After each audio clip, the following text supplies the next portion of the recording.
Over a 10-year period, professionals of large cap funds failed to beat their benchmark. If you were a shareholder, you were effectively wiped out. And that's something to really kind of sit with for just a moment. The copper was real, the mine was real, research was real, and it still went to zero.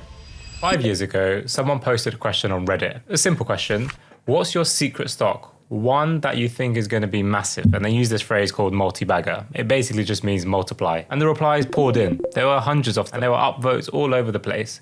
And people weren't just throwing out tickers or stock picks, they were actually providing real research. And some of it looked like genuinely good research. So I did something pretty straightforward. I went back, I checked out who those companies were, and then I fast forwarded to today, 5 years later, and we just checked out what they did. Now this person posted 4 or 5 different companies, but the one that had the kind of biggest support around it was this company called Rambler Metals. They owned a real producing copper and gold mine in Canada, and it was called the Ming Mine. So it's a real thing, something physical. They're not, this is not an industry that has a lot of hype around it. Copper is very serious. It's in all the buildings, it's in cars, it's in power grids. We use copper everywhere. And especially as we become more electric, copper is something that is potentially needed en masse. In theory, a great idea. So the person that was investing or looking into it, they could point to a few things that were boosting this theory. And the company had secured institutional finance, so it had big backing. It had a loan from a serious capital firm, so they would have done their due diligence. And then it also had an oversubscribed raise of over $10 million. And there was even a pre-feasibility study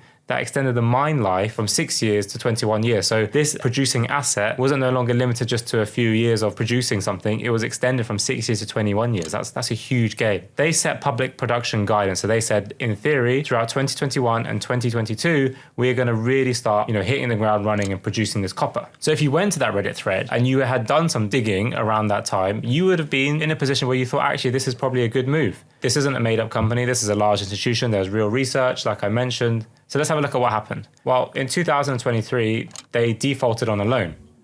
Then it defaulted on gold delivery agreement.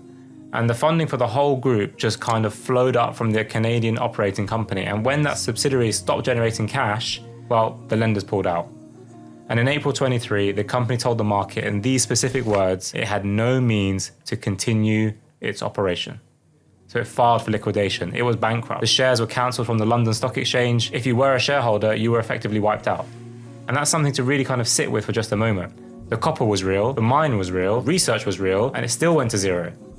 Business is high risk, and that didn't show up when you're reading all this exciting news about the thesis. But that's just one example. Let's go to the next one. When I went through the thread, quite a few people were talking about Helium One. Maybe Rambler was just unlucky, but Helium One is, potentially propped up in a slightly different structure.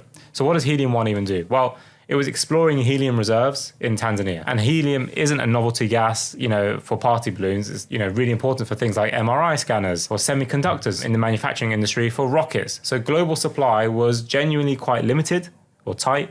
So again, this was a real structural story, a serious metal where there was a serious shortage. So businesses investing into this industry had the potential to make a significant difference, almost like an early mover, if you will. So let's have a look at the chart. So you can see if we start in 2021, there were all-time highs. But as the excitement was real, people bought into that. It's hard to tell. But then watch what happens. It just comes down, and it just keeps going down, all the way down to here. And today it's sitting at around half a penny. So from 29p to half a penny, you can already do the math in your head. Lost 98% of its value from its peak. That is a huge or monumental drop.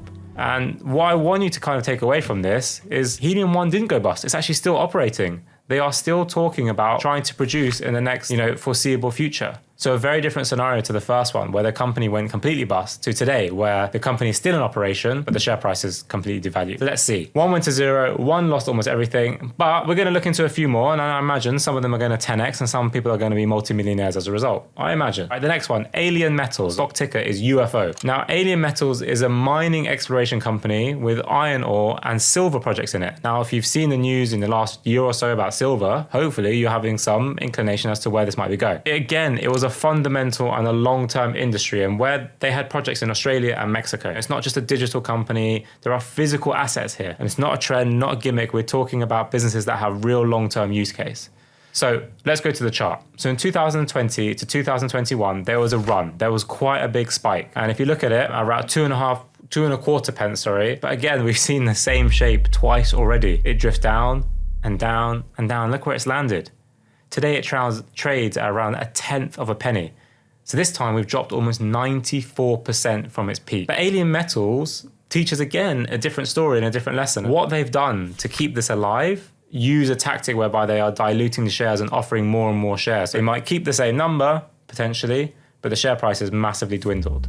Even in the version where your company survives, or the slice you have seems okay, it just becomes worth a lot less. So your pie shrinks every single time they need cash. And clearly they were just trying to raise more money from the shareholders time and time again. But here, the funny thing is they still have the belief that they are going to turn this all around. And maybe it will. We just don't know. 3 bad ones. 4th one, guaranteed, is definitely going to do well. Nobody surely picks 4 losers in a row. Let's see if this one's any different. Now, Zinnwald Lithium, again, common trend. Zinnwald was developing a lithium project in Germany, so right next to Europe's car-making heartland. So, where they have BMW, Volkswagen, Porsche, all these big car manufacturers, and they were producing it right next to it. So very clever tactics. Now, batteries really rely on lithium. And so producing it right next to them made complete sense. So this has the longest kind of durability, if you will, when we look at kind of its features. But again, if we have a look at the chart, previously there were spikes. So sometimes people were catching it on the way up and they thought, here's some momentum, this is going to go up, this is going to rally. It just slides down slowly. And sometimes that's the most dangerous one because it's not in the news, it's not in the headlines, and you almost forget about it. But slowly your wealth might be kind of eroding bit by bit. Now that's 4 bad picks. I didn't go through every single one, and I'm sure maybe there will be one there or a few there that have done really well. To demonstrate the kind of the risk reward around single stocks, I think it's important, worth noting, that sometimes people can have genuine thesis. They can have real research and the news can even support your idea. But sometimes things just go wrong. Business is high risk. I didn't really find any big multi-baggers and not many of them even held their value. What can you take away from this, or what can I take away from this? Well, all of them had something in common. Whether it was copper, helium, iron ore, lithium, nobody was betting on, just trends. They weren't saying this is the AI or this is the NFTs or meme stocks. I don't think anyone was coming out with any wild bets. But the mistake was never the analysis. The mistake was the structure. It was sometimes putting too much weight on any single outcome. And that's really the risk that we need to try and be careful of. So being right about the industry does not protect you, because the thing that hurts you happens at the company level. And sometimes, unless you have insider knowledge, you're not going to know what's happening at the company level. But let's have a look. Can the professionals do this? We're assuming they're amateurs, but can the professionals do this? And this comes into the realm of active fund management. Now, if you're sitting there thinking, well, maybe they should have been more careful, maybe the research could have been better, I've already shown you the research wasn't necessarily bad. But there's this running study called the SPIVA, and it's run by the S&P, and it does one simple thing. It just checks how many professionals, full-time fund managers that are getting paid for this, actually beat the market.